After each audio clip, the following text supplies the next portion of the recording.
Hopefully you don't act up.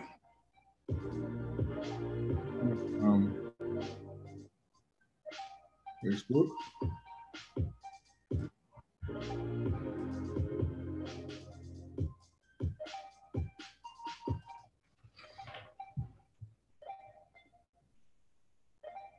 I did a test earlier. Okay, I think we're about to go live.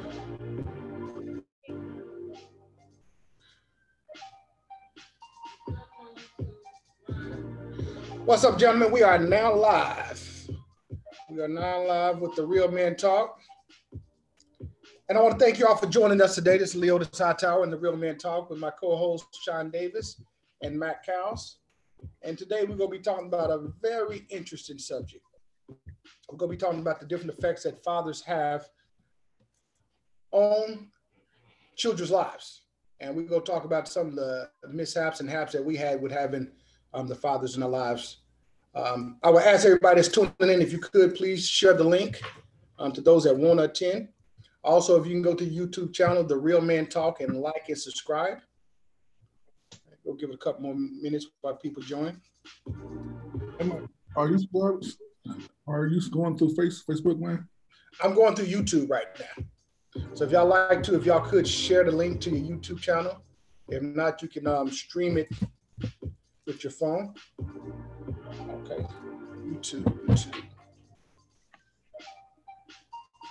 see. Let me double check, make sure it's playing on YouTube, because I got a message saying it's not playing, but I see it on my end as playing. Okay, so it is playing. And that's The Real Men Talk. Let me go on and share it to Facebook.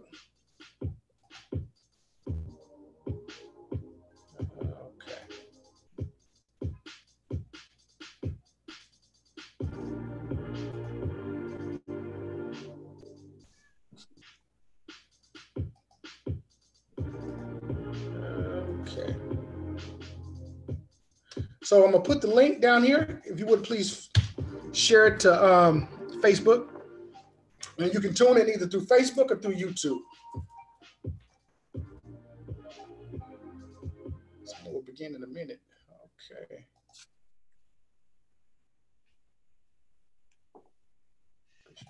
Link. So, okay. Okay.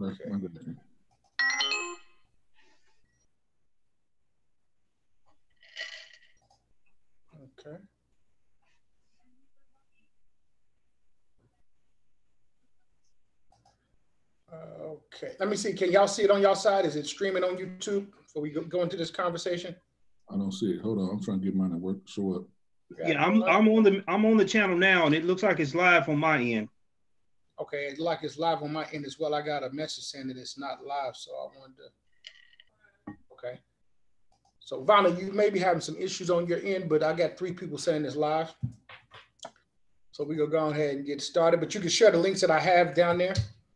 So anyway, the way this conversation came about, the Real Men Talk pretty much is a forum for men to come together and we talk about problems and solutions. And one particular discussion we had, it was a disagreement on Facebook. And if you go back to one of our sessions, you can go to the videos and look at it. But it was a discussion about a man stating that he pays all the bills. And a couple of females were making comments that that's what real men do. So it kind of turned into a disagreement. So I ended up turning it into a show that get their feedback on it. And after getting that feedback, I realized it was just a difference of opinions because these 2 ladies was raised with men in the family. And because they was raised by their fathers, they had a different expectation of men. And that goes back to some of the talk that me and my brothers right here, we have. I grew up without a father. I had a stepfather that came to my life about the age of 14. So from 14 to 18 up until now, he was able to teach me some things. But prior to that, just didn't have a man in the house. So by me not having a man or a father figure in the house, it was a lot of things that I just learned on my own. And it played a factor to later on as adulthood, as far as how I treat women, how I raise my daughters, just how I interacted with women. And as well as just things that boys learn from their fathers that you just wouldn't get unless you had a father in the household. So for example, when I went to basic training, I would hear some of the young men talking about how they would change the oil in their car, trucks with their father. how they would change lifters and gas pans. All that stuff was foreign to me because I didn't have a father to teach me that, so I didn't have no clue what they was talking about. When you're talking about hunting and farming, a lot of my friends know how to hunt and farm. Well, I didn't have a father around, so because of that, a lot of that things I just didn't know. Didn't know how to properly, treat a woman. So just watching it as I came up, just for me as a young man, as an adult, it helped me instill some things in my daughters. And once again, if I would have had a father figure, I probably would have learned more things and knew some things versus some of the mishaps that I learned. So I wanted to propose this question to you all. How impactful was it with you having a father, if you had a father? And if you didn't have a father, how was it detrimental to you? And I will open the question up to you, Mr. Davis. For myself, having a father would have been very, very great. Right off the hand, I can say if I would have had a father in the home that would have showed me what a man was and how to be a man, it would have caused me to have not bumped my head as much as I did, and as not do as many mistakes and as be as aggressive in life. You know, a real man is strong and silent. And what I mean by that, a real man shows his right off the hand. Oh, we're getting some feedback. Yeah, I think somebody may get, if you got your volume on, just mute the volume. So a real man is one that shows his strength by, to me, and it's just again my opinion, a real man shows his strength by what he does for his family. And I didn't have that.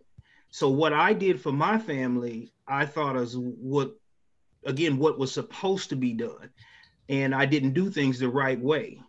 Now, not having a father in the home, it caused me to yearn for a family and to be a father figure. And in full disclosure, being 100% honest, when I got married at 21, I shouldn't have never been married. I shouldn't have never started fathering children at that age because I wasn't prepared to be a husband or a father at that age. So that would have prevented all of that. Don't regret my kids, love them all, but I sure would have done things different if I'd had a different perspective on a husband and father role. Good point. Mr. Cowles, what's your take? And I know your take's a little different because you actually one of the few people that I know, I ain't gonna say few, it's more than that actually grew up with a mother and a father. So how was that impactful and different for you? Man, I think for me, the way that I looked at relationships was a whole lot different than other people, man. And I looked at marriage differently. And I looked at my father differently also.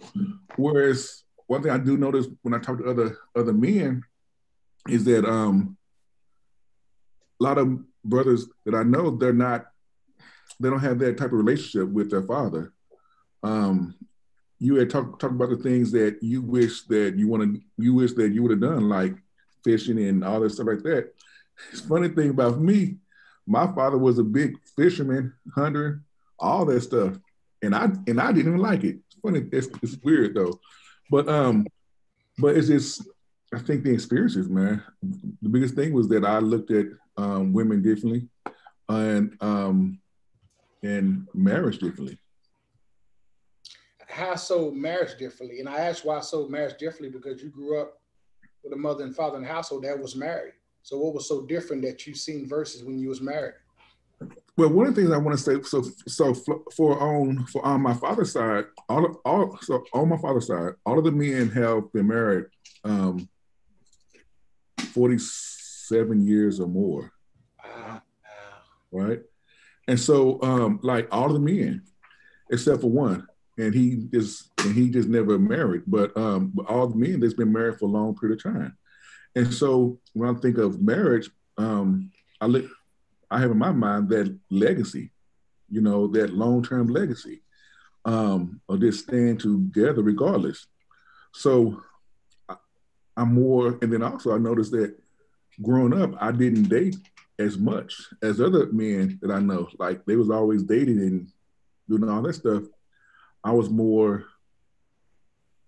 slower to get into like dating and things of that nature because I don't know, maybe because I had both male and female, and I kind of was a lot calmer maybe, or looked at it differently. Whereas like I know when growing up, I always hear when I was younger, a lot of men, they're talked about sex came from their brothers, uncles, and other men, right? And so with that being said, it was always about getting girls, getting girls. For me, my sex talks came from my father. So that whole thing, what I'm saying, get as many girls, right, wasn't always pushed. So I don't know, it's just a different vibe, man. Just in the conversation when I talk to other guys.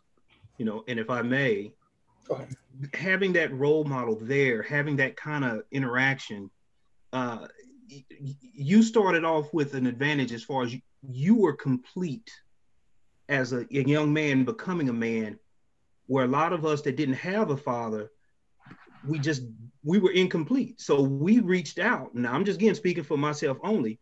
As a young man, I got this young lady pregnant. So my thought process was, I'm going to be the father I never had, when I wasn't even prepared to be a man yet. So you were complete coming in, which is one reason the whole taking your time. You had a good example of what a man is and should be and how he should treat his woman. So you were more selective and you were more keen to look at maternal and other things, characteristics of a woman. Whereas a lot of men, what you said is true. Brothers that don't have that, man, we want them as dime a dozen. So we ain't really concerned about the good qualities of a woman. We're about the nasty qualities of a woman. And that shaves a big difference on the type of woman that you get when you start having children with a woman. So you had an advantage on that. You were complete coming out of the home. You already had a complete scenario on what life should be. Give you props on that. Well, it's interesting that you said that, man. I never looked at it in that manner, man. I don't know. That's interesting, bro. But like I said, I think having a man in a house does set a different tone. Mm-hmm. I was agree with Brother Sean when he said you had an advantage. Even growing up playing sports, I used to watch the other kids. They would have their fathers teach them how to shoot a basketball, throw a football, kick a ball. Those are things that, I didn't have experience with. So I learned on my own. I learned from afar, as well as just general conversations. A lot of things I learned from older men and older people just over conversations versus other people that had that father or that role model. Another thing that I learned, because there's a lot of women in my family. I learned most of the women in my family that had a relationship with their father ended up being married. Those who didn't have a relationship with their father, if they weren't married, they had relationship issues.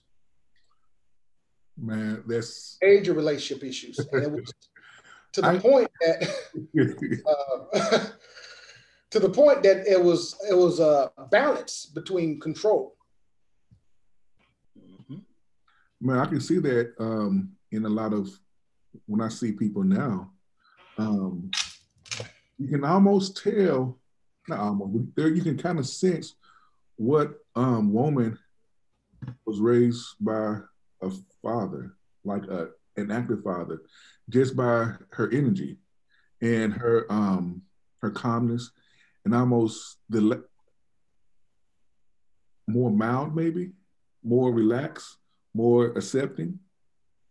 Not saying that that it's not that's the only thing that there's no woman that's not like that, but just from my experience, it's just different vibe to them. And I totally agree with that. Women that were raised in a home with a father, the comfort level that they have interacting with men on a daily basis, it's prevalent. You can see it in their whole body language, their demeanor, the vernacular that they use. Everything about a woman that was raised with a father is a little, I don't want to say relaxed, but they're more comfortable. And some women that I've run across that weren't raised with a father, they're very guarded when they meet a man for the first time. They don't want to, I guess the best way, they don't want to fall victim to the man. So they always want to have a shield up, a little bit of a barrier. And they don't want to allow that man just to treat them nice, not trying to get with them or you know, try to talk to them. But, you know, there's been instances where I was at work and I compliment a woman, not trying to hit on her, but just genuinely, hey, you look nice today. Well, what the hell that mean? Or ain't you married? Yes, I'm married, but I just want to compliment you. So yeah, I see what you're saying, and I totally agree with that. There is a difference, and it is a big difference. Now, whether women will agree with that or not, that is the other question. But you know, I think it's true though, man, because I've worked with a lot of women over these years, and the ones that well, not the ones, but the majority of the ones that have raised with a father or a strong male figure, mm-hmm. Are a lot more relaxed, and they tend to be, what am I trying to say, open to dating, or they're open. They're not guarded. Like I said, man, they're not guarded, but they're okay around men, and they don't flirt as much. I noticed that they don't flirt as much. I had not seen that, but growing like growing up, they tend not to be like, they'll flirt, but it's not sexual. Like they will be girly and do what women do, but it's not overly sexual. That's just what I've noticed, and I could be wrong also, but that's one of the things that I noticed growing up and seeing now. Yeah, very true. Because if you look at the way, and kind of going a couple of steps back on what we were talking about, women that are raised with a father in the home demand a level of respect. And again, my opinion, women who are raised in a home with a man demand a certain level of respect from any man that they come in contact with, that some women that didn't have that role model don't. They're more accepting of certain things that a woman that has that male figure in her life won't deal with. Well, that makes sense, man, because think about it. What is the example that they used to, right? There's like with my daughter, there's a standard that I demonstrate with her, and then that should be the standard that all men have. Mm-hmm. If they don't have that basic standard that I'm showing her, like open the door up, calling her by her name, when I speak to her, I look at her. This basic common things that a man should do. This is what is expected. There's no need for a man to raise his voice at me, and I should accept it. She should accept it. Mm-hmm. Her father don't do it. Neither does her uncle or her grandfather or any man in her family. They don't do that. So you know what I'm saying. So I can see that makes sense, man. It does. Perfect example of that. When I met my girl, I spoil her. She does not open her car door at all whenever we go any place. And she was riding in the car with her friend, and her friend got out the car, and she was sitting there for a few seconds before it dawned on her that her friend wasn't gonna come open her door for her. And her friend was talking crazy to her, I ain't your man, I'm not gonna open your car door for you. But that's what I'm saying. You get your woman, your woman expects that from you, and you set the precedent because she's got a daughter, and I'm letting her daughter see the way her mother is being treated. Yeah.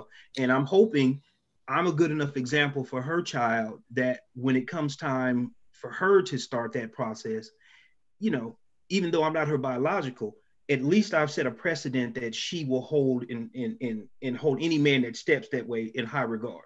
So yeah, I understand that. And that's what I'm trying to do.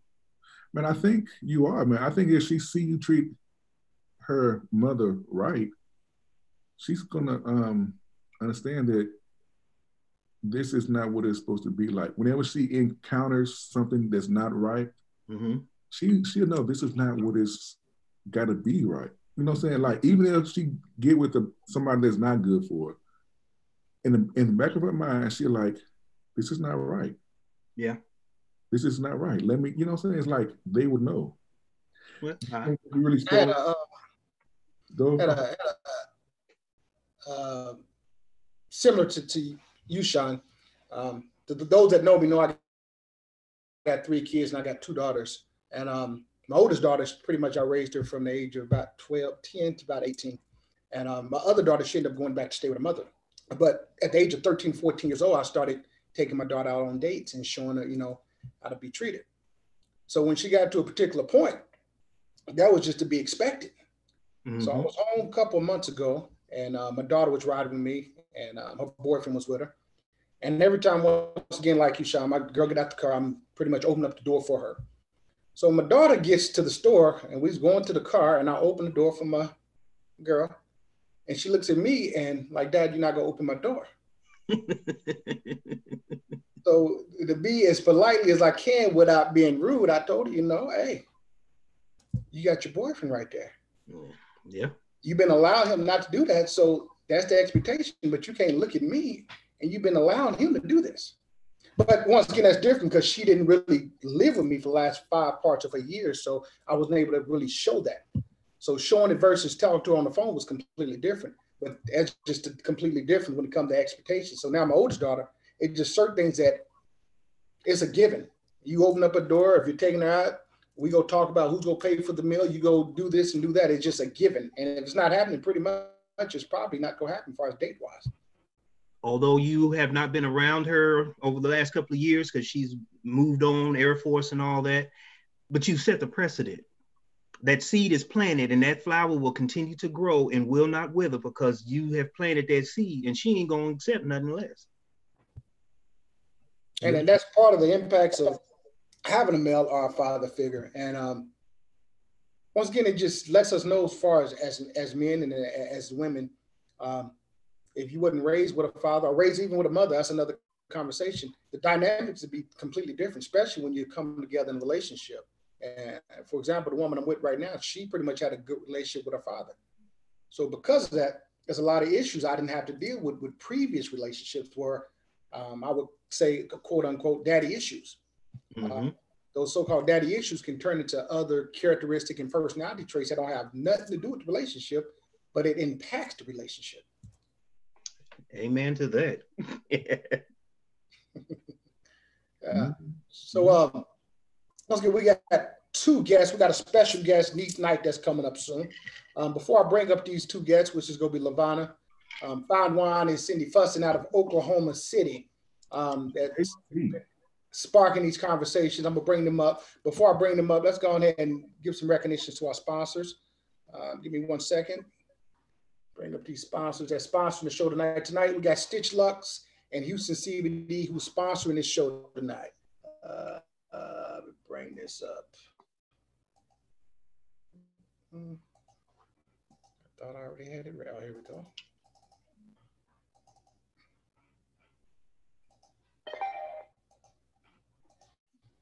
Okay. To those that's tuning in from Facebook or YouTube, if you have any questions or suggestions, you're more than welcome to put your comments, and we will be taking comments towards the end. And we'll be also recognizing your questions and suggestions, okay? Okay, here we go.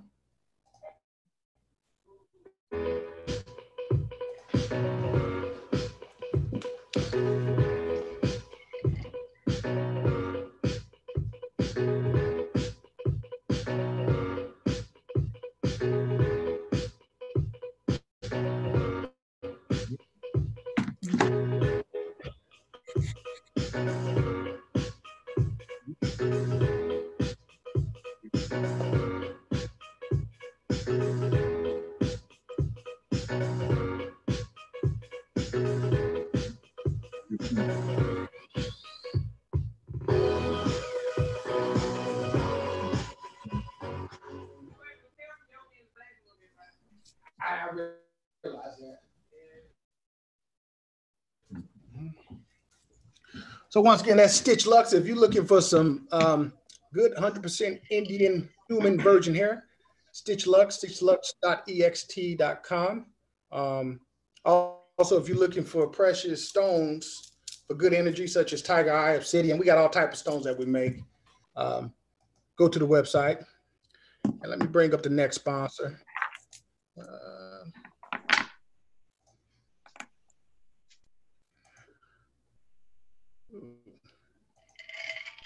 Trying to go in between all these screens.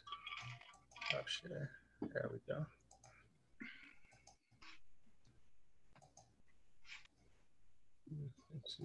Okay.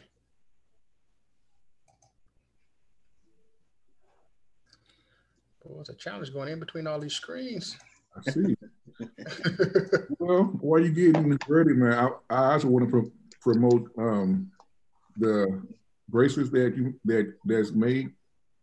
These ones that I got made by your queen, and I get a lot of compliments on these, man. And one of the things I like about it is that they're actually real stones. I've met a lot of people that have bracelets, and I can know that they're not real. It's like, oh, that's not real. It looks good. It's real pretty, but it's not real. So anybody out there that want real stones, not the fake plastic ones, to really, look at what y'all selling. I have a whole lot of them. And that's what we pride ourselves on. All of our stuff are precious and high quality, and it's a big difference. And once again, Houston CBD, this is Houston CBD to those that's interested in CBD. Once again, CBD is not marijuana. It's from the same plant as the marijuana plant, but it has a lot of medical benefits. So if you have any problems with headaches, anxiety, inflammation, we have all the CBD products. I have certificate of analysis of the lab reports and stuff that's in it. And to those that like natural products, I got Botana oil all the way from Dr. Sadie's Village. And the Botana oil you can use on your hair, you can use in your skin. They come directly from the Botana plant. To those who look into ways to make money for a second income, I have a school that I teach. The school is a CBD school. I teach you how to start your own CBD school online, CBD store online. I teach you how to find your customers, how to market to your customers. And at the end, I have a web designer if you need a web designer, a merchant account, and I have all the products that you need at a wholesale price. So that's some of the things that we have here. As far as our sponsors tonight, Houston CBD and Stitch. Now let's get back to the lecture. The lecture at hand is, once again, we're talking about the effects of a father the impact on the have on the kid and the children's life that also affect your relationship. And I got two guests I'm about to bring them up. The first guest I'm gonna bring up is gonna be Miss Sydney Funston out of Oklahoma. And I want her to voice her opinion on how her life has been having her father in her life and some of her expectations in regards to having men in her life or her current relationship. If you would come on up, Cindy, and there you go. Cindy, what's up? What's up? Hello. Hello, welcome, welcome. Hola, ¿cómo se llama, por favor? Que pasa, sí, Taco Bell.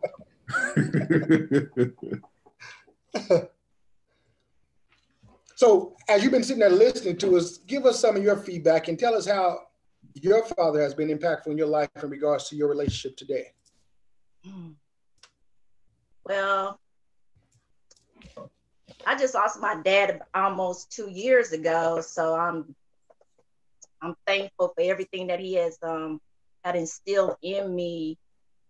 As far as you all talking about how you all will go, some may or may not have went fishing, hunting, playing all types of sports, knowing how to change a tire, change oil. My dad taught me that. He taught me survival skills. One thing he had told me when I was a young teenager, and this is coming from a man, I'm not judging any man, they may agree or disagree, but this is from a man that my father telling me, never depend on the man, you depend on yourself. So I always lived by that, because when I was driving age, both me and my brother and myself, we had to rotate tires in the summertime on 2 vehicles. If y'all gonna drive, y'all gonna get out here and change these tires. So we out there in the heat rotating tires. So about a month ago, I had a doctor's appointment. I'm coming out the doctor's office, getting in my car. I heard this loud hissing sound, like, I said, I'll be all man. I'm getting ready to have a flat. So I had to pull over. Tire went completely down. I'm calling some friends, male friends, but they're nowhere to be reached or they're out of state. I'm like, you know what? I know how to do this. As long as the boat's ain't on tight, I can break this tire down. So while I'm at the convenience store, you have all these different men of all races did not even stop to ask if I needed help. And this is at an on-cue convenience store. All races did not stop and ask if I needed help changing a tire. So I'm thankful and blessed that my dad had both me and my brother out there rotating tires. All females should know how to check their oil, water, windshield wipers, the whatnot. You need to know these things. And just like with hunting, my dad, he loved to hunt. So he had us out there in the wintertime hunting for deer, rabbits, squirrels, and stuff. People may think it's funny, but hey, if something was to happen today, none of these young people or women would know how to survive. I wouldn't know how to, because I know how to gut a rabbit, know how to gut a fish. I know the whole 9 yards. I'm like unique. I would tell you, I admire your father for that. And you have to be receptive, because I know my daughters used to hate when I used to take them outside and open up that hood and show them just those basic stuff I want them to know, because right. Your father, I didn't want them depending on a man. I want them to be somewhat self-sufficient, but you had a man, cool. He was more of a multiply factor, but I want you to be to take care of yourself. Right. And and it's good to have the opposite sex with you, not so much being independent, because sometimes that can cause issues for women because we'll be too independent, and then some women would say, well, I don't need a man, I can do it all myself. No, you got to backpedal. Let him be the man and be on his side, and redirect him if you don't like what he's doing. Throw the judgment call out there and just be by his side. But my dad came from a large family, because Lavana's mom is my dad's sister. So that's how we're related. And they came from a large family and they raised hogs. So we was out in the country every weekend in Dover, Oklahoma. And if you wanted what part of Oklahoma? Huh? What part of Oklahoma? Dover. Okay. Outside of Kingfisher, Oklahoma. Okay.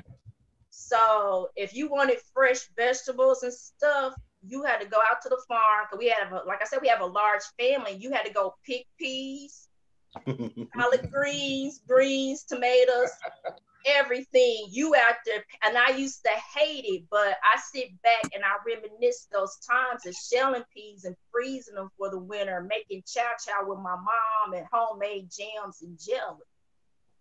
So I appreciate that. And then dealing with a man opening doors for the female.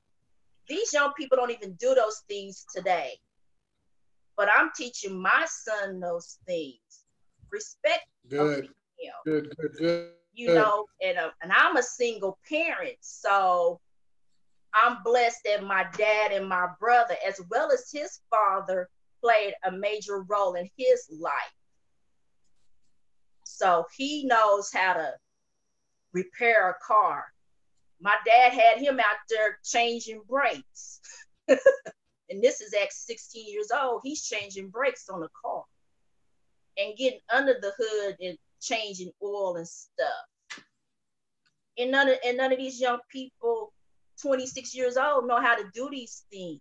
So I'm very blessed and so fortunate to have men to be a positive influence in my life.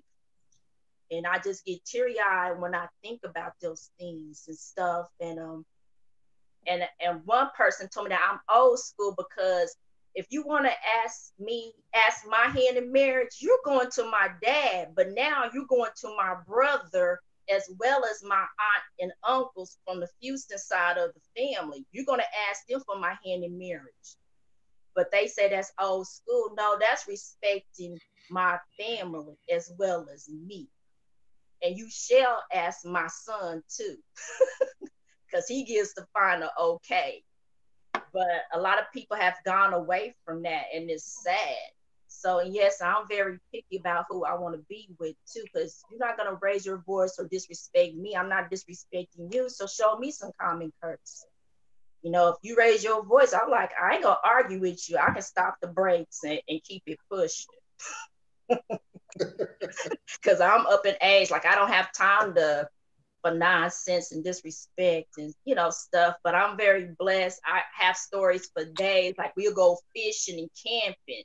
A lot of people don't like doing that. But we didn't have a lot of money growing up. And we always took summer trips and we'll go camping, fishing. Like I said, I know how to put bait on the hook. I know how to take the fish off the hook, know how to clean it. And a lot of people look at me like, dang, you a dime a dozen. Not too many females know some of these things. I say, yeah, my dad and my mom had us out there. So, Good. I'm glad you shared it. I see we got Neat Knight. I'm going to bring her up shortly. That's our special guest. I'm going to bring her up shortly. I got a whole lot talked about her in regards to bringing her up because I'm a phenomenal woman that's going to be blessing us with some other information. So Sydney, thank you so much for sharing that. Let me ask you this: as far as your friends and your girlfriends, do you see any difference in regards to them that may not have a father in the household and how that played a factor with them today? I spoke to one of my coworkers, which is my director. We were speaking on this topic the other day, and she was stating that she didn't have a father in her home and that it would have been a better situation if there was, because then, her mom didn't have no control over what they were doing outside the home and stuff. So they was basically doing whatever.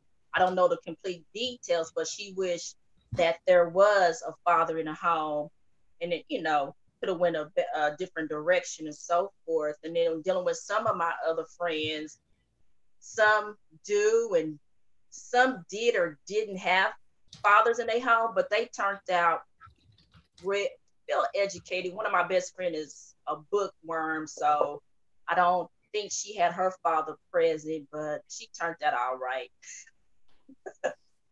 Okay. But yeah. Now, Hightower, one thing Sydney said that could be a whole nother show unto itself or subject matter. What you said, you're not old-fashioned requesting a man come to your family for your hand in marriage. That's not old-fashioned. That's just, again, what you said, respect.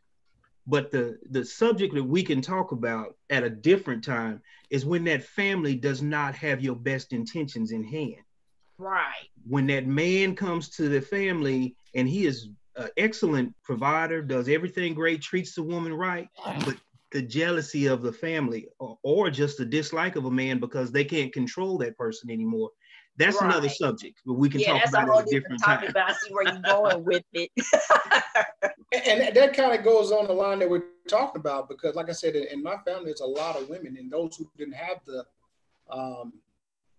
father figure or the relationship with their father, it was issues. Mm-hmm. And I don't want to go in detail because I don't want to put family members on blast, but it was jealousy to those who were married or were in relationships. Right. Some of them just wasn't used to that, and it became other problems, other issues, but it was underlying issues by not having that father or that father figure. And I think it can go both ways, having a father and not having a father in a relationship or within the household, because you're going to have jealous people within the family. One may not like the way you dress, or they may not like your car you drive because they hating on you because they can't have the things that you got. And one of them could be having a husband or having a father within the home. Well, you had your dad. Well, you had your uncles and you could get a mentor. Even though I had my dad, I also had a mentor. He helped me. His name was Clifford Minor. Love that man to death. And he was my go-to person as far as education and business wise. My daddy taught me survival and how not to let people disrespect me. But Mr. Marner, he was there the same way, but he taught me education and the social skills and just being out there, just a go-getter. Right. And stuff. So I had two dads. And Mr. Martin stayed on my butt too. He made sure I finished school when I had, ended up being pregnant. He said, no, you're going to finish school. You're going to have this baby and you're going to get back in school. And that's the goal. And we did it. Good. That's what's made up. it happen. That's what's up. Hey, let's move along because we got two more guests. We got our special guest, Neath Knight with the Blackest Truth, who's going to be on. But also let me bring on Miss Lavonna Fine Wine from Oklahoma City. I want to get her opinion as well as her point of view in regards to what we're talking about, because I know you grew up with your father and you still have a relationship with your father. How has that been impactful to you, and how has that played a part to someone that you probably dated that didn't have a father in their life? Well, for me, having my father, it made like a big difference on relationships and just my expectations as to what I believe a family should be like. I think when you grow up without a father, I mean, and this is my opinion, but I know it's been research on it too as well, but not having a father in the home plays a big part on like emotional and social well-being. I know Sean mentioned earlier that a lot of women that he ran into or he's talked to that didn't have a father in the home were angry, or just aggressive. And that kind of goes back to what I was saying about the emotional, and social well-being. What is this popping up on my screen here? Disregard, you can check it out once you're done speaking. Just keep talking. I think as far as like women being free or, emotional because they didn't have a father in the home, that also has a lot to do with how the mother responded to not having a man in the home. Because if you have, a single mother that's always been independent and didn't have, the help, of a father or a husband, to help her raise the kids, it could be how they're responding to it, or just like their everyday, reactions or just conversations about not having someone in the home. So if you're like being negative or, saying certain things about, not having a dad there to your kids, your kids are going to respond to it the way that you do. So for me, it made like a big difference. I know like a few people, that didn't have their father in the home, and I really don't want to get into that because I didn't get full disclosure from them, to be able to talk about people's business on here. But I can I can tell the difference. And a lot of women that didn't have fathers in the home are the women that are out here saying, I don't need a man, or I can do everything on my own. I'm independent. And I mean, and it's fine to be that way, but like Sydney mentioned earlier, I think that having a man, and if you do have a man in the home, don't be that way. Allow them to be the man and do what they do and then just be by their side. My dad also taught us growing up, how Sydney mentioned changing tires or checking oil. Those are like basic things my dad made sure we knew how to do. I even just fixing stuff in the house, I'll figure that out on my own, before I pay somebody to do it. But my daddy was like a handyman. He fixed everything around the house. My mom and dad never called anyone, to the house to fix anything. Right. So for me, just being able to do that on my own, I'm gonna go that route first. You know what, Vonna, it's amazing that you say that, because some of the women that I have dated that had those skill sets that their father had, that's how they are. versus the one who didn't. Hey, I'm not fixing nothing. I don't know how to fix anything. Far as the man as well. So it made you even more self-sufficient. Yeah, made me more self-sufficient and made me just, not really depend on anyone else, just from the skills and the things that I learned. And like Sydney said, we have a large family, on my mom's side, and the majority of my mom's siblings were men. It's 3 girls and how many boys, Sydney? Too many to count. Because they came from, it was 11 altogether, right? 11 or 12. Yeah, it's a lot of them. And just even, cousins, we have like a lot of cousins, male cousins. So I think the differences to me, as far as just what I see every day, and even just in the job that I do, because, I do social work as my job, you can tell the difference. Like I said, a lot of, the kids might be a little bit more angrier, more aggressive. They may grow up, I was looking at studies on this a couple of days ago, and I read where it was saying that a lot of females that don't grow up with their fathers in the home are more likely to be incarcerated, or even just have educational issues, dropping out of school. And these were like studies that I looked at. It also helped me as far as, raising my kids, and teaching them about relationships, and what to expect, out of a man. Yeah, I've had my own issues, in my life, but everybody has issues, just because you grew up with a father in the home doesn't mean that you're gonna be voided from relationship issues. Right.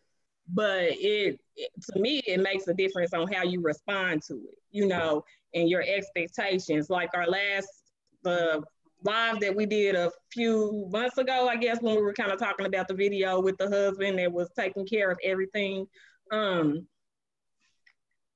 I think that my expectations are a little different than people that didn't grow up, with a father in the home, just because of the simple fact that they didn't have a father in the home to see how it is. I don't really, what else you want to know? No, you answered, and I appreciate that. And not to keep harping on the father, because there are some that had fathers in the household. And having the father in the household, it still was detrimental. It depends on what type of father it was. So it goes both ways.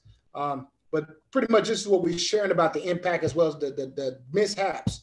But I now want to go ahead and bring up our special guest that I've been waiting to bring on, and so honored that she's coming to bless our show and give us her input and her side on it. She's a community activist, an entrepreneur. Moret and Tisa Designs is what she have. Also a recent college graduate, have her own show, The Blackest Truth. You can find on YouTube on The Blackest Truth. They just finally reached 10,000 followers, and she provides a lot of information. Matter of fact, she always got something going on. Matter of fact, she just started a new school or new studies. I'll let her talk to us about that. But I would like to bring up no other than Miss Neat Knight from The Blackest Truth. Peace and light. Thank you, Brother Leotis. How are y'all doing? Good evening. Finding yourself. Hello. I'm doing very well. Thank y'all. Good evening. How are y'all doing? Good. And congratulations. Thank you, Sean. Man, it was a long journey. It was a long, long journey. I always say on my channel, they make it difficult. Even if you do decide to go to college, they even make it difficult for you there. So it was a feat, but we here. Good job. Good job. So Queen, since you've been listening to us, give us your Joan impression of some of the conversation you had, as well as just give us a summary of what you think, because I know you can go too deep, but I'm gonna let you determine how far you want to go with that. Yeah, I was thinking about that. Like we were discussing the issues within single parent households. I definitely grew up with the influence of my father. However, he wasn't consistent in the house every single day. Him and my mother did go through a separation, and I did float between both houses, and had to deal with the whole who's gonna have Christmas, who's gonna have Thanksgiving, who's gonna, where am I gonna, which parent is gonna come to which recital and different things like that. So I can honestly say growing up for me, it was very frustrating. And you know, you kind of grow up in this childlike niche, and you think to yourself, when I get older, I'm going to do this, and when I get older, I'm going to do this, and I want to incorporate this into my life when I get older. And I think now I'm probably about 2 weeks out from going into the 30 club. So now that I know that doesn't mean much, but like my mom kids and jokes, she says, I'm just gonna call you Grasshopper, not young Grasshopper anymore, just Grasshopper. Grasshopper. So as I look right now, being a single Black woman, choosing not to have children yet, choosing not to be married, I think it's a choice that I've made out of the indirect fear of replicating the very same lifestyle and household that I grew up in. I can recall music that I'm listening to by Anthony Hamilton, and he says in his lyrics, you know, I'm afraid to become a father because I don't want to do the same thing my father did to me. I receive phone calls from friends, maybe girlfriends, who are just kind of like, my initials are AK, so my friends call me AK. They'll call like, AK, I'm having trouble in this community. You know, my Nigerian homegirls are having issues with dating because the way we've been socialized in the West is very different to how they are at home. Mm-hmm. So they're dealing with the conflicts of being westernized or coming into this new cultural acceptance and the, you know, traditional mindset that they're coming from back home. I have friends that have called me and said, you know, I don't think marriage is for me. I'm totally not over the marriage. I'm totally not into the marriage thing. And I'm explaining even to my friends, I think you're not into marriage, and many of us aren't into marriage because we don't know what a proper image looks like. You even have people who want marriage and want to give it the best shot, and they get into the marriage and get into the relationship and still don't know. And I think all in all, as you all probably know from what Brother Leotis was saying, I do have a channel named The Blackest Truth. And the reason why I like to dissect things is because I never want it to seem like our issues are surface level. Our issues show themselves socially. They show themselves in our behavior, but they're really, really deep root issues. So large in part, I feel like even the reason why our intimate relationships and our emotional relationships, sometimes our social relationship with friends that have been around for long times don't last, because we don't really understand the process of forgiveness, perseverance. You know, if your relationship isn't good in one season, maybe you're growing, maybe you're changing, maybe you're evolving, and we haven't quite adopted the understanding of how to love someone through their changes, how to understand someone through maturity, you know, how to get back together once the relationship has been shaken. Especially now, I hear a lot, the millennial culture is this: if you don't do it right on the first go, we out of here, bye. And I see it. It's very true. I see it. And I think it all comes down to, if you have an unstable Black household, you have unstable Black children who grow up to be unstable Black adults and replicate their instability in this chaos.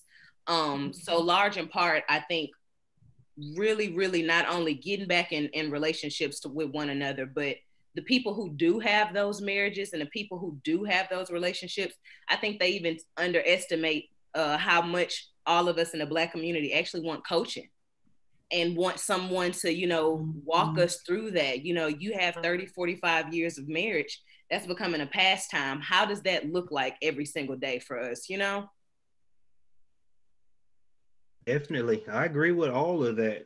One of the things you said that caught my attention is the millennials and how quick they are to cancel someone at the slightest indiscretion or the slightest disrespect of whatever they feel is a disrespect. And then you said again, so many of our older Black couples that have gone the test of time, they are aching and so willing to give the advice and the life lessons on how to come to a happy marriage. But so many of us now don't want to go listen. That old African proverb, and I'm not even going to try to say it because I can't remember it exactly, but it was the greatest knowledge the greatest knowledge you learn is sitting at the knee of your elders. We don't do that no more.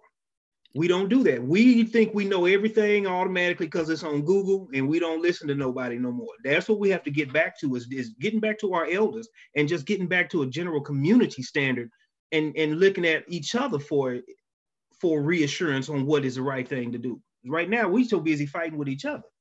Right. I think you bring up an amazing point on that, Sean. And since Neith, you was talking about some of the social issues, and I'm not going to ask you to dive too deep, but what are some of those social issues that runs deep that cause us to interact the way we interact right now, as well as some of the issues with the fathers either been there or not been there, in your opinion?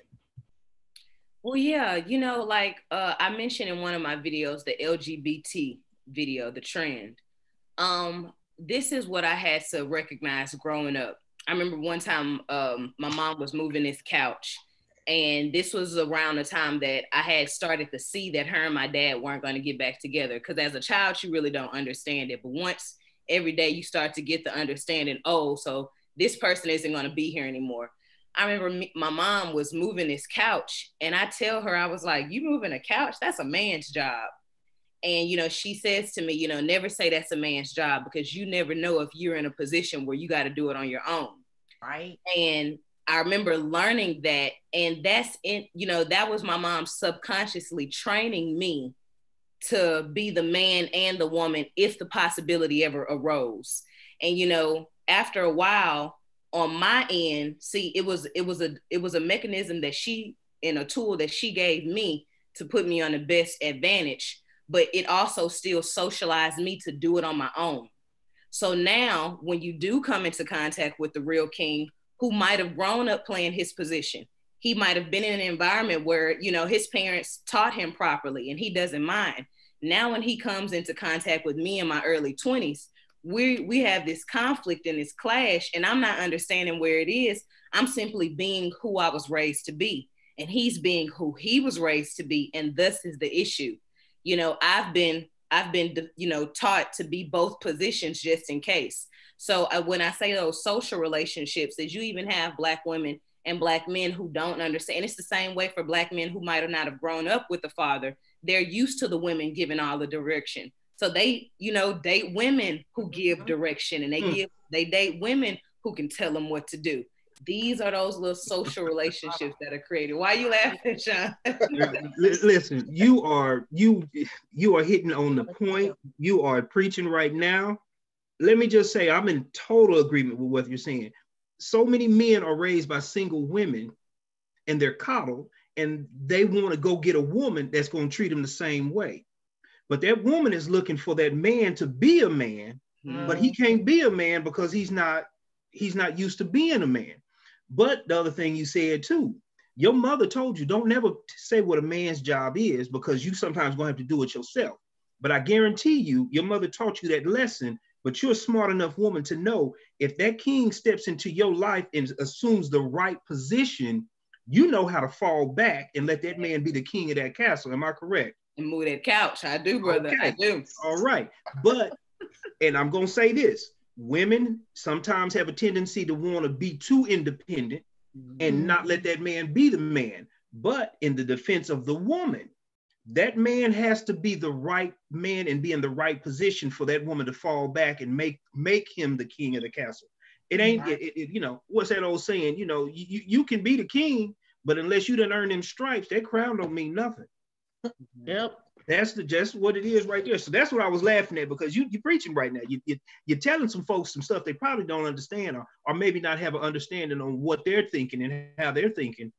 And this will change some ideas and have some people, men and women, looking at themselves and understanding, okay, this is what's happening with me. So now I need to approach it in a different light. And maybe that one click, that one little comment you made will cause somebody to change their perspective a little bit to where they can now start seeking the relationship they want and find the person that makes them feel complete. Good point. Anybody got anything they want to add before I go to our therapist, Matt Cowles? Okay, Matt Cowles, this is our therapist, as well as my co-host and my brother. Based off of everything that you have heard, and I know you have gave some of your input, just based on some of the studies you have done, as well as some of the clients, what are some of What is your impression? Let me ask you that based off this conversation. I know you hear a lot of stories. Yeah, I have. But one thing I want to say is that Miss Niche, you really did say a whole lot that I agree with. So to you, blessings to you, because it's true. A lot of times I've found out that when it comes with our people, it is the way that we were raised, in those behavior traits, those things that we learned from our parents, present or not present, it do manifest itself in our dating, the way we pick our even just our jobs that we pick. It manifests itself in our self-esteem. So having the father around and mother plays a big role in how we move through life and how we kind of just interact with each other. I've known this growing up, how the way I was raised at home played a role in my first years, my 20s, how I couldn't really like get along with a lot of men because I was kind of this way I was raised. So that's because I was raised a certain way by my father. My father was raised by certain behaviors that his father did to him, and so on and so on. And this whole from every generation of this dysfunction, and it just manifests. Or this way it's just so much goes into man. So it's just kind of how you look at it. I got a question for you. So you're a therapist, and I'm assuming that you have. Are any of your clients children? Yes. Yeah. Okay, so have you seen like a difference, in your clients, that have a father in the home and the clients that don't have a father in the home? Yes, I've seen a difference. So when people come to me, they're kind of at the place where everything is about to hit the fan. So everything is like already bad, and so I would see a lot of the bad behaviors, I guess.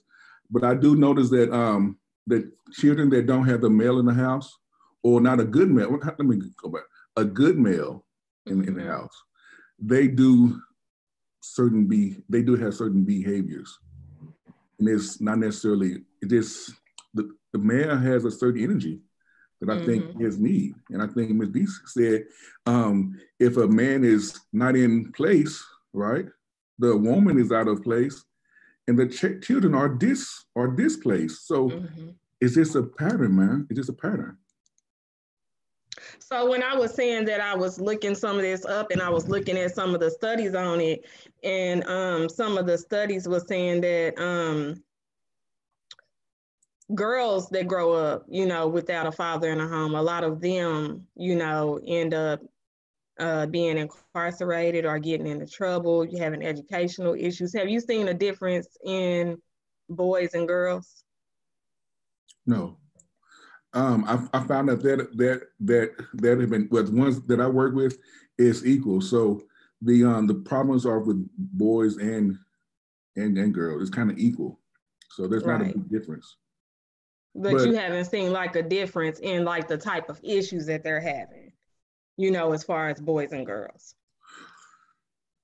Boys tend to be more, what I've noticed that the boys tend to be more aggressive in their behaviors and the way that they act out.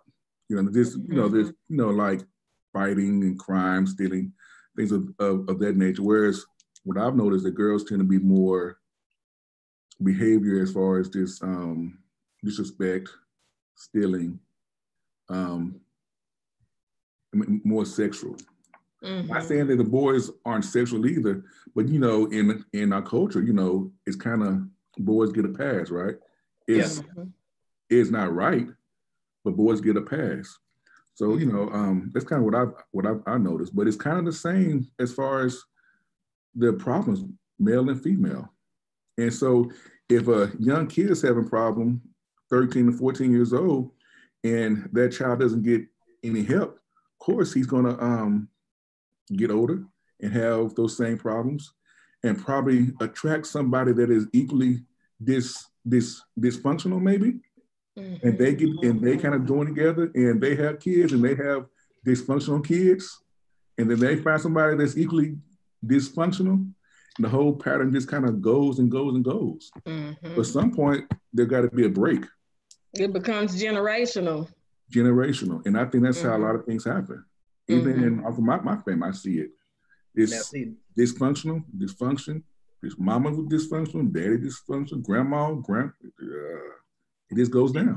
That's another conversation unto itself, is the dysfunction, how your inadequacies will attract the same thing or similar. Your spirit is attracting what you are. And once you change your spirit and your mindset, that's when you see the change on the type of individuals that come to you. You know, people can say what they want. Your energy is what it is, and your energy attracts the same. It is. And that's just real. And just remember, husband always originated, or the origination of the word husband, it's Latin. Now, don't ask me what the Latin term is, but it initially translates to house band. And that means the husband or the man holds that house together. So he became the husband or the house band to keep that home together. And if that man is not in place, that house is not in place. Mac, what you said is true. Man is not in place, that woman is not in place, those kids are not in place, and then it becomes generational, because now the dysfunction is inset in the family, and until someone takes a stand and changes it, it's going to continue on. So how y'all think that, so everybody here can agree that there is that dysfunction, right? So what do you think is the best way to try to break the cycles, break those generational curses? Right here, what we're doing. It's not going to start on an individual basis. It's got to be a collective effort where we are now spreading the word and changing the narrative on what Black family is, what a Black man is, and what a Black woman is. It's not going to be an individual starting one or two things. It is what we are doing as a group. We are on this video, we are touching other people and spreading the word, and it just becomes a collective ideal that it has to change. And once that takes hold and expands into our community, then you'll see a change. But you and I can sit here and talk till we're blue in the face, but if we don't put anything in action to make that change start, it's just what it is. It's just words. So what we're doing now is the start of a change. We're changing the narrative right now. Brother Sean, I'm glad you said that, because that's the purpose of this forum, the King and Queen talk, to bring us together so we can see it from different points of view. Because I realized it was pretty much just disagreements, and we just seen things completely different. And when it comes to, as you stated, with the two different households, I can contest to that, because as me being a single parent, me and my ex-wife trying to raise our kids, I can see the dysfunction. With me raising them and with her raising them and going back and forth, as Sister D stated, it was confusing with her sometimes going back and forth for Christmas and all that. It builds upon the kids, and when they grow up, they tend to have, I ain't gonna say identity issues, but it causes confusion. So we got to break that cycle somewhere, and it goes back to what we're doing now. And may I also say, I think we should also make marriage a trend again. Like, you see more and more, sisters don't feel as if, you have to be married. Marriage isn't the thing that makes you happy anymore. And, I understand things change and cultures change and times change. Now you see more of men saying there's nothing in marriage for the men. So even culturally, we're moving away from the tradition of what we saw our households grow up. Like I posted a picture recently of me and my grandmother, who came and is in her 80s, who came out to where I live just to visit her brothers and sisters, the eldest of 8. So, and they still see one another and hang out and love one another. And if you look at the dynamics of my big mama and my big dad, and you just look at our family histories in general. When you look at some of our great leaders, Malcolm X, Martin Luther King, when you see, some of our great women of the past, Shirley Chisholm, how did they grow up? Yeah, exactly. This is a picture of my grandmother. We were out. She's literally in her 80s. She has Alzheimer's, but she still remembers her brothers and sisters. That's the ironic thing about it. So she's the eldest of 8, and she was just, we were all just out eating. But I think we really got to make marriage a trend again. Make it in the the goal to a degree, not base everything in your life off of it, but it's just like the culture is changing. Women don't need men and men don't need women. We can co-parent. We can maintain this estranged relationship. And it's like, nah, y'all, we normalizing backwards behavior. We're normalizing it and making it seem like this is the new wave. And this is what is messing us up. These new identities that we feel like we can do. If we see that we're broken, if I can be honest and transparent with myself and see that I didn't have what I needed growing up, I got to give my kids the best opportunity, you know? So when I do make a decision to be with somebody, you know, it's not just, we had this thing, well, if you're not happy and the person's not giving you the most fulfillment, you don't want your children to see you like that. And it's like, nah, you still making excuses. You don't have your children see you like that. Go to a room and have a conversation, but you're not leaving your household. You keep making you keep looking for an out. You keep looking for an out. This is what I think we got to do. We got to make the relationship work. It's working from this point out, you know?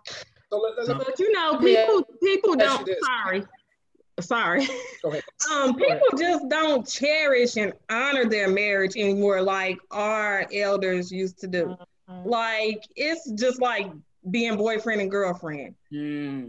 Like, people's views on marriage is not the same anymore. You get mad one time, I'm gone, you know, or over something petty. Like, people don't make it work because there's no way that people can tell me that our elders, our grandparents, you know, or our great-grandparents didn't go through some of the same things that we go through in our marriages. You know, they stayed and they worked it out. But now everybody is just like quick to leave, or you do something wrong one time, they out cheating. People just don't honor, you know, their marriages anymore. And Miss Knight. That's the point I wanted to bring up, and I'm gonna get to you, Sean. But Sean had made a point about that. Even with the younger generation, they quick to write you off if you do something or say something they don't like. So what can we do to get back to just cutting it out? Because of that, you can't even have no relationship that's gonna last for long if you quit to cut someone out. So what can we do in regards to possibly, I guess, teaching or encouraging new generation with that? Does it start with us? Is it something that we're missing? What's your opinion?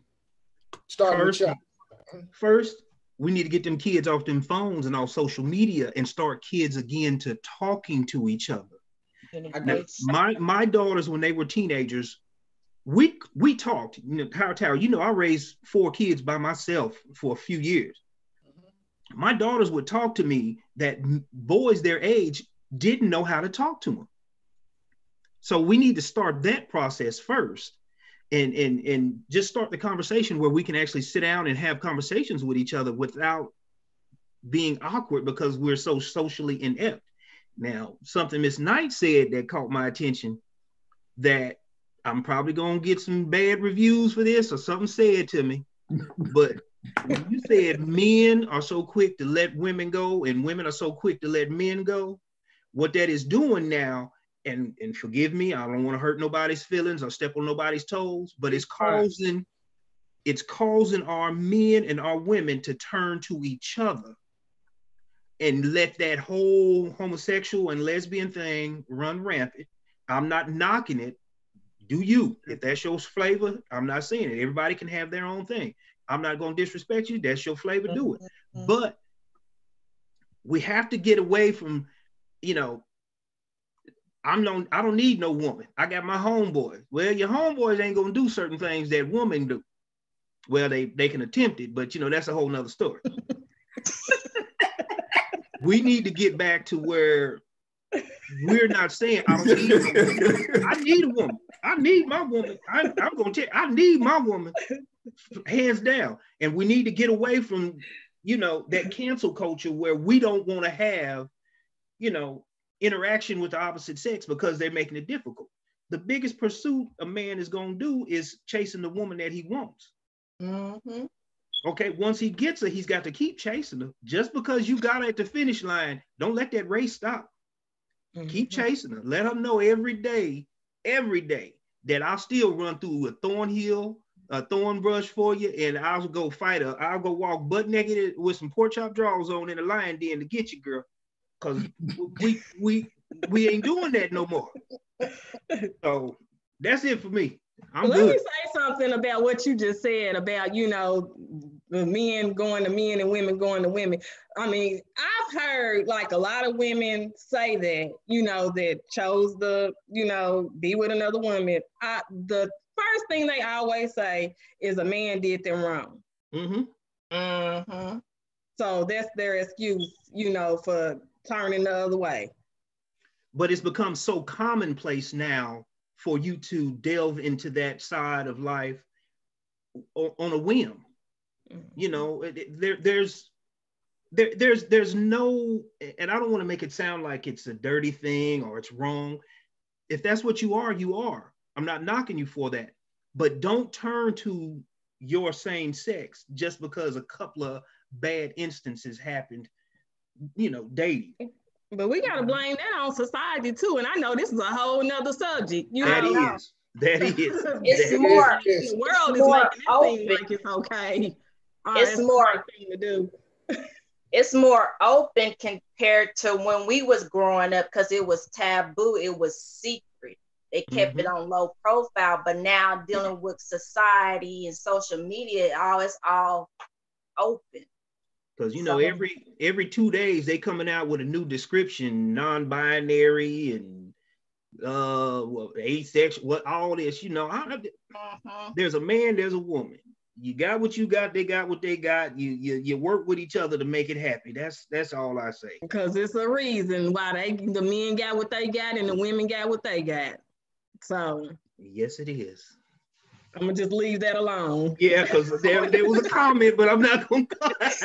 You know, I was gonna say, like, when you say they used to do it in private. I made an example of, you got, like, let's take white folks for example, because I love talking about them and studying them. You got white folks, no matter how weird and backwards they are, they still take a wife. They still take a husband. You don't learn years later the deviances and the stuff that they do in private. It's because on the surface, they understand that you still got to have a husband, a wife, you know, a father and a mother in one house raising the kids. Now they'll leave and go to the grocery store and do whatever they want. And you'll be 18 and 21 and it'll be coming out what type of father you really had, what type of mother you really had. I had a professor that was like that. And he finally came open once his kids were adults. Exactly. And then when his son found out about it, he resented him. He didn't want to have nothing to do with him because he was living a double life. But that's a whole different topic. But it's true. It's like Nikki Giovanni say, can you at least come in this household and we raise some healthy kids together? Can we at least do that? You know what, Miss Keith, one of the things that I do notice about the white people, you know, more so is that they do understand what the benefits of marriage, and marriage brings about long-term generational wealth. Yes. Oh, let's not go there. Because when I brought that up, the oldest said it just brings around generational wealth, right? I was disrespecting the Black culture. No, I mean, it's true though, because whenever couples, you know, like separate or get, you know, that money, that wealth is broken, that legacy is broken. Those children are broken. Right. So staying married it benefits the family. This is why I think when, you know, back in the 20s, 30s, 50s, you know, Black people stayed married because they understand the benefits of what marriage was. It was togetherness, it was safety. You got my back, I got your back, regardless of what hell goes on in this earth. I got my man, I got my wife, and we're going to go through this together. We'll raise our kids together, and we'll do what needs to be done. So it was easier. I think that's why they stayed married, because they understood what marriage was. It's not just because we're getting together because we love each other. Love plays a role in marriage, but marriage is almost a business. Yeah, it is. It's a transaction. And we got to go into it with the mindset that this is love is there, but also we're going to produce kids. We're going to produce this. We're going to produce this. And if we're not together, it's all going to fall. But people don't have those conversations no more, you know, before they get married. People don't have those conversations no more before they go to the altar. you know, they just get married. We love each other and they go on. I mean, that's because we got away from ourselves, though. Like, I mean, we got away. Like, I don't know which one. I don't know which one of y'all said it, but we got away from doing what we used to do a long time ago. So I want you to think about this: marriages in the 30s, 40s, 50s, and 60s. Those people were married for years, decades, ever. So they were married at that time, fighting all the discrimination and hypocrisy of American society, but they stayed together and raised healthy, good kids and produced generations on down. So why is it, and that's another conversation, how is it that them people in everything that they were going through at that time can survive marriage when we have more benefits and more advantages than ever before in society as Black people, and we don't even want to be married for 2 minutes? Man, I think that's because, man, back then, they knew who they were. Right. Wow. That says a lot right there, man. This is right. Like, they knew they were Black men, or they just knew who they were. And if I know who I am, really know who I am as a person, and I'm kind of comfortable with who I am mature enough to be married to somebody else. So nowadays, I don't think we know who we are. So if I don't know who I am, and I get married to you, you don't know who you are, how's it going to really last? Sex is only good for a few years until you're like, okay, this is not working. But not only who you are as an individual, but the way our society is now, they are so busy trying to integrate everybody into one mass pot that a lot of kids, they're Black, but they're not Black. When you say integrate, who's been integrated though? Well, when I say integrated, I mean they're trying to make everybody a big melting pot. So there's nobody's, I don't see skin color no more. They make us integrated. Yes, but I want you to think about that. How many kids, how many Black kids act of a different culture? You know what I'm saying? You got to, listen, I'm just going to say it like it is. I have been called an Oreo on many occasions.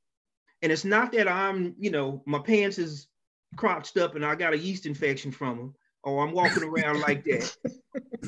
I've had people say I was an Oreo because I spoke with proper English, read a newspaper every day, right, and didn't walk around with my pants sagging, and it was not that I was acting white. I just acted like I had some damn sense, and they gonna call me an Oreo. So that's another part of why we are losing the marriage thing, because a lot of what you said, we don't know. If you don't know yourself and the traditions of a Black marriage, it's not valued.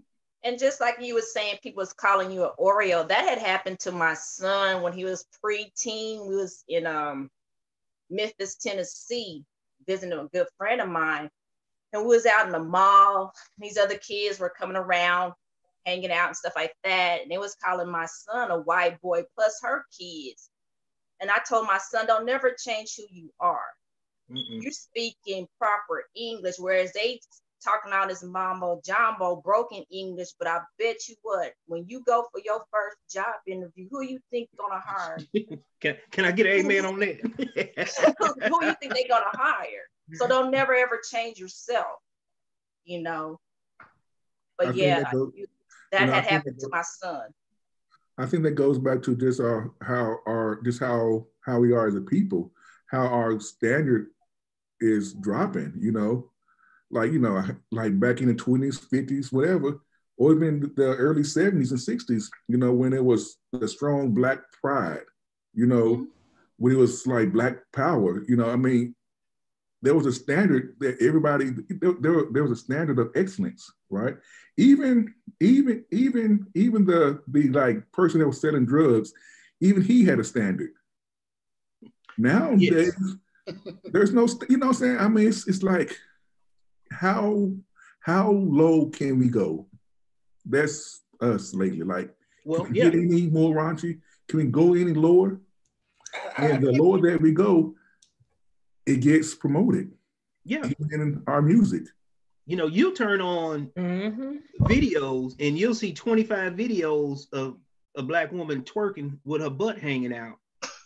But that girl that earned $4.4 million in scholarships and was accepted into 25 schools won't even get a blip. Nope.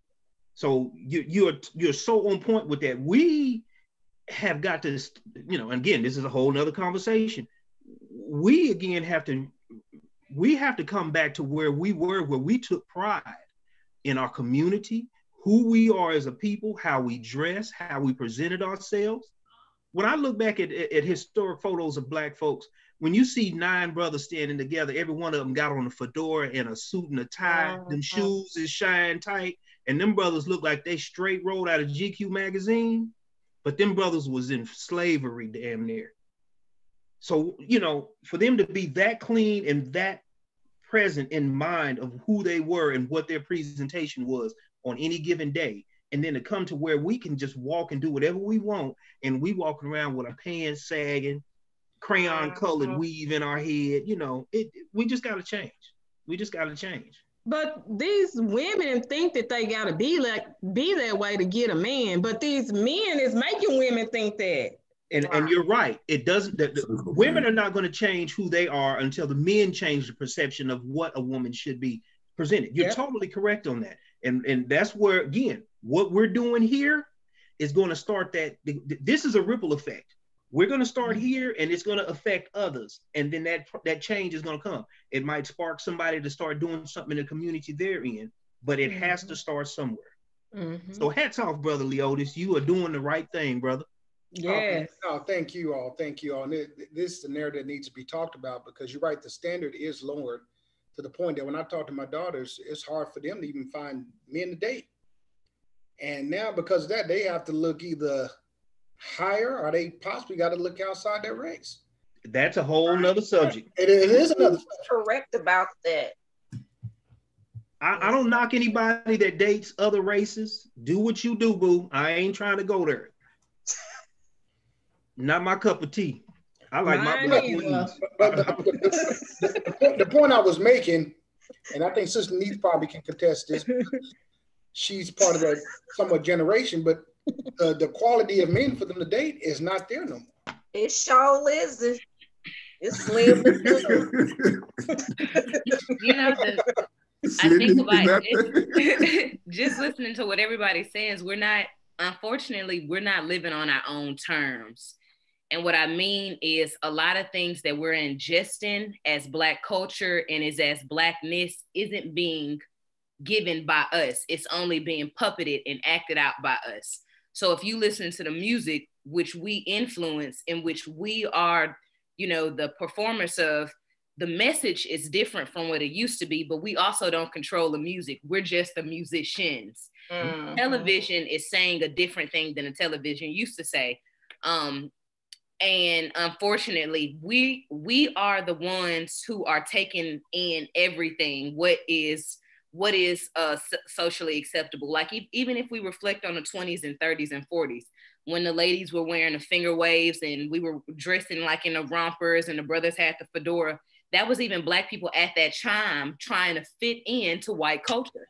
And if I could just look enough like them, and if I could just compose my mannerisms enough like them, then they won't treat me like they treat me.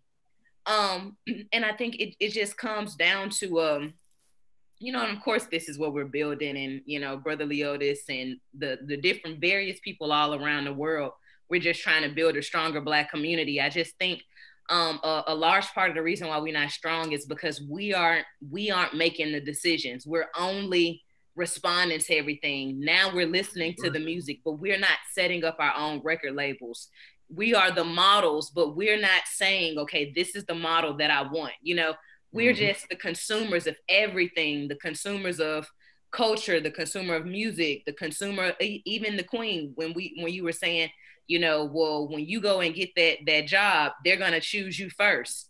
Like even the way we're socialized to now, we're in our 40s and 50s and we're saying, well, I could start the company on my own and give it to my son. You know, just the way we're raised, everything around just teaches us, this is you, Black people, and this is everybody else. And you just gotta function in this area for the rest of your life. So I'm not someone who definitely dates out of my race. I might date outside of my continent, but I don't date outside of my race. Okay. That's how I make it work. I might date outside of my country. And you're right. Blacks' culture is the model for so many other cultures and so many things that are prevalent in the world today, but we don't reap any of the benefits of it. You know, rap and hip hop, that culture is phenomenally high all around the world, but Black folks are not making any money off of it. You got a few exceptions here and there, but we're not getting nothing out of it. You know, and we need to do our own businesses, open our own record labels. You know, Dr. Umar Johnson said something, a video I was watching of his. 2016, Blacks spent $600 million on Air Jordans and over $1 billion in liquor and fast food. Now, I want you to think about that. Over $1 billion in liquor and fast food. So if we took that $1 billion and put that, instead of going to Popeyes every Friday, and we took that money and collectively put it back into our communities to empower our own people, what will we be able to do with that? Phenomenal things. Again, Michael Jordan, them Jordans, maybe you know it, maybe you don't. Michael Jordan is one of the largest private holders of private prisons in the United States. The same people that are spending money on them shoes is he's making money off them family members sitting in them prisons. So we got to change what we spend our money on and how we spend our money on. You know, that's a little side note, but you know. And that's going to be another conversation for this topic, but you're exactly right, man. Exactly right. That's interesting. I'm about to close it up. You know, I usually don't go this long, but because we got a special guest, I wanted to make sure she got enough time as well as getting her points off. And I definitely appreciate you, Sister Neat, for coming on the show, blessing us with your presence. Thank y'all. Thank you so much. To y'all that's listening on Facebook, hey, go subscribe to the channel, The Real Men Talk. Also, The Black is Truth. Go like and subscribe. We're trying to get our listeners and followers up as well. Before we close out, I want to ask you all to say some words of encouragement before we get out of here. Starting off with you, Queen Neat. Yeah, the only thing that I have to say, y'all, is we are our only saviors. If we don't come up with solutions for our very own issues, there are no solutions that will be made. So put the best foot forward, stay active, and remember, it's a marathon. Thank you. Sister Sydney. Why are you picking with me tonight? It's all with communication. Get back with the family. It starts there. I'm thankful that my grandmother kept the Houston family together. We had Sunday dinners, and we still do that today. We always try to make it every other holiday. So I'm thankful. So family, get back together. Start with you all, and then we'll come on the tail end. Sister Vanna. I'm like, Sydney, why do you want to go to me now? I just want to say peace, love, and soul. Let's get it together, Black people.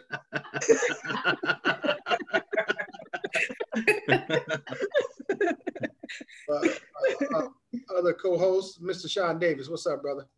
I will say this. I ask everyone that is listening to this or viewing it in any way, think of one thing that you can change on yourself that'll make your life better and a better person, and affect that change, and then ask someone else to change something about them. Start the process with yourself and then move it forward to other people.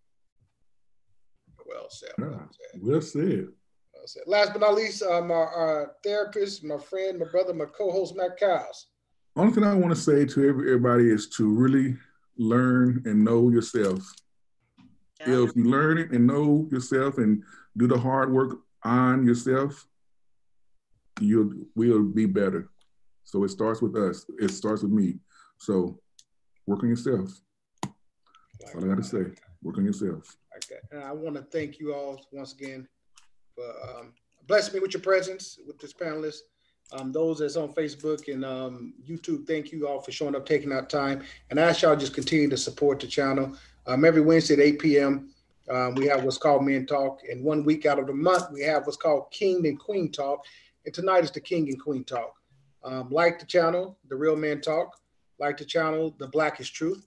And once again, let's try to do something to encourage each other and just be good and network with each other. Let's network more for 2020 with each other. And Hightower, can I just one little tidbit? Go ahead, sir.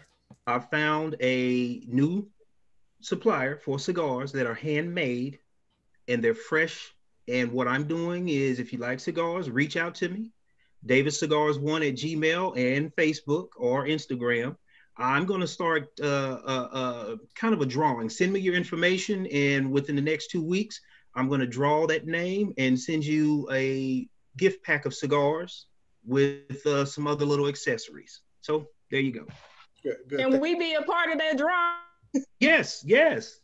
Just shoot me an email, shoot me a text or something, and if your name is the one that's drawn, you get 10 cigars, a cutter, a lighter, and a wooden ashtray that I got from Hawaii. Cool. And one last thing before I end this, to you all that want me to promote your business or your show, or whether it's Neat Night, just DM me, email me. We're always looking for sponsors for the shows. So please, I would love to sponsor. I would love for you to sponsor the show to keep it going. But for the most part, hey, thank you all. Have a good week, and thank you so much for taking out time of your busy evening to join me. Yes, sir. Everybody have a good evening. Peace You and too. blessings. Good night. Good night.